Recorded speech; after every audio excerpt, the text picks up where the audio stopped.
उग्रवादियों का, जिहादियों का जो चाल चल रहा है उसका सिर्फ एक ही तोड़ है उसको हम रोड पे लाना चाहिए उन लोगों को। जिस तरह से आज इजराइल खड़ा है उसी रास्ते पर आज भारत चलना चाहिए। इजराइल में क्या हो गया हम देख रहे हैं। इजराइल में एक अगर छोटा सा भी बम पड़ गया तो वो लोग फिलिपींस को हजारों लोगों को मार देते हैं। कोई पूरा वर्ड बोलेगा उनको, अमेरिका, इंग्लैंड, कोई बोलते भी नहीं सुनते उन्होंने। जैसे दिवालियों में पटाखे उड़ाते हैं ऐसा लोग पटाखे उड़ाते हैं। आज हमारे देश के अंदर जो हो रहा है इन जिहादियों को, इनको आज हम रोड पे लाना चाहिए, क्योंकि उनका भाषा एक ही है। जो उस तरफ का भाषा समझते हैं उसी भाषा में हमको समझना चाहिए। इसलिए आज हमें एकजुट होकर इस देश को फिर हमें बढ़ाना है। हमारे देश का दूसरा प्रधानमंत्री जवाहरलाल नेहरू क्या किया? जवाहरलाल नेहरू, ये देश गरीब है, हमारे पास खाने को नहीं है बोल के दूसरे बाहर से कर्जा ला लिया। कर्जा ला के हमारे को मालूम है कितना रोड किए, कितना डेवलप किए बोल के, लेकिन उनका नारा था गरीबी हटाओ, गरीबी हटाओ। उन्होंने हट गए लेकिन गरीबी नहीं हटाई। उनका बेटी इंदिरा गांधी भी हट गई लेकिन गरीबी नहीं हटाई।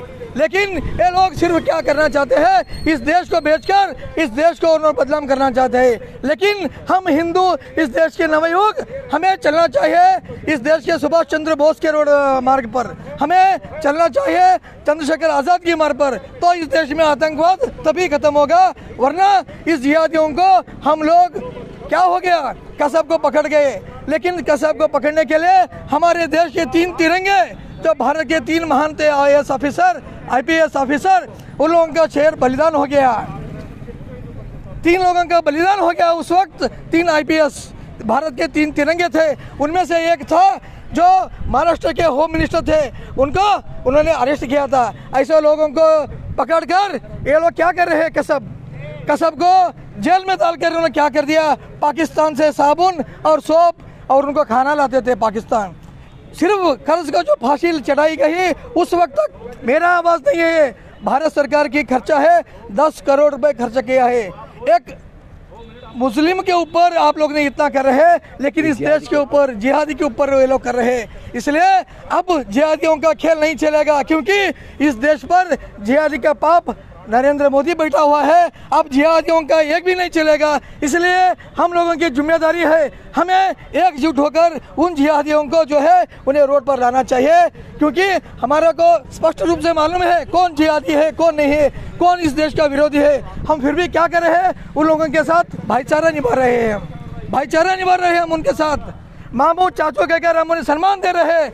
लेकिन हम उन्हें एक इस विश्व हिंदू परिषद और बजरंग दल की तरफ से हम उनको एक चेतावनी देना चाहते हैं। जो लोग अपने को बाबरी की औलाद कहते हैं, जो अपने आप को बाबरी की औलाद कहते हैं, हमें मजबूरन महाराणा प्रताप और शिवाजी महाराज बन के हमें खड़े होना है और हमें एकजुट होकर इन जिहादियों को आवाज देना है। और मैं अपील करता हूँ सब लोगों के, जिहादियों को एक सबक सिखाने के लिए एकजुट होकर हिंदू समाज काम करे। जय हिंद, जय भारत। भारत राष्ट्र में ये जिहादियों का मनस्थिति रहने वाले और जिहादियों को सपोर्ट करने वाले बहुत सारे ऑर्गेनाइजेशंस जो है इस तरह के अमायक हिंदू कार्यकर्ताओं का हत्या करने का और हिंदुओं का हत्या करने का जो काम कर रहे हैं, ये काम तुरंत बंद हो जाना चाहिए, क्योंकि ये जिहादी मानसिकता के उग्रवादियों के वजह से पूरा विश्व तत्पर हो गया है।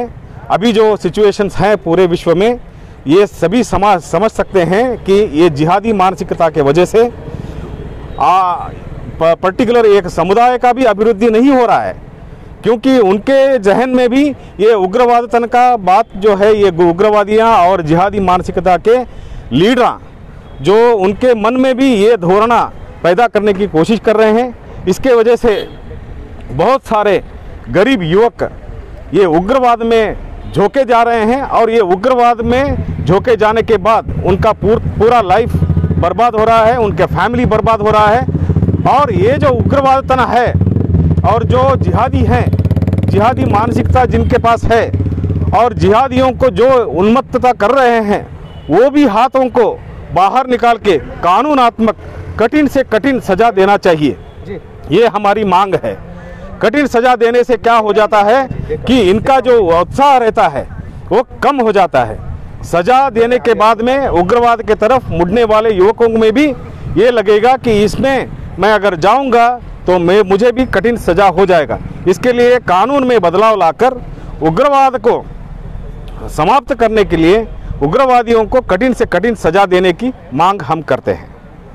शिवमोगा में ये हमारे हिंदू कार्यकर्ता हर्ष का हत्या हुआ था, उसमें जो जिहादियों पकड़े गए हैं, जो उग्रवादी पकड़े गए हैं, वो जेल में बैठकर ये अपने मोबाइल में वीडियो कॉलिंग करके अपने समुदाय के बांधवों के साथ हंसी मजाक करते ये बिता रहे हैं, समय बिता रहे हैं। इसका मतलब क्या है? कानून में ढील रहने के वजह से ऐसे काम हो रहा है। उनको और ताकत मिलती है ऐसे कामों से। हम लोगों को ये सभी पता है, ये सभी बंद करना चाहिए। ये सभी बंद करके उनको उग्र शिक्षा देना चाहिए। उग्र शिक्षा देने से उनका मानसिकता कम हो जाएगा और ऐसे कामों में वो काम करने के लिए नहीं करेंगे।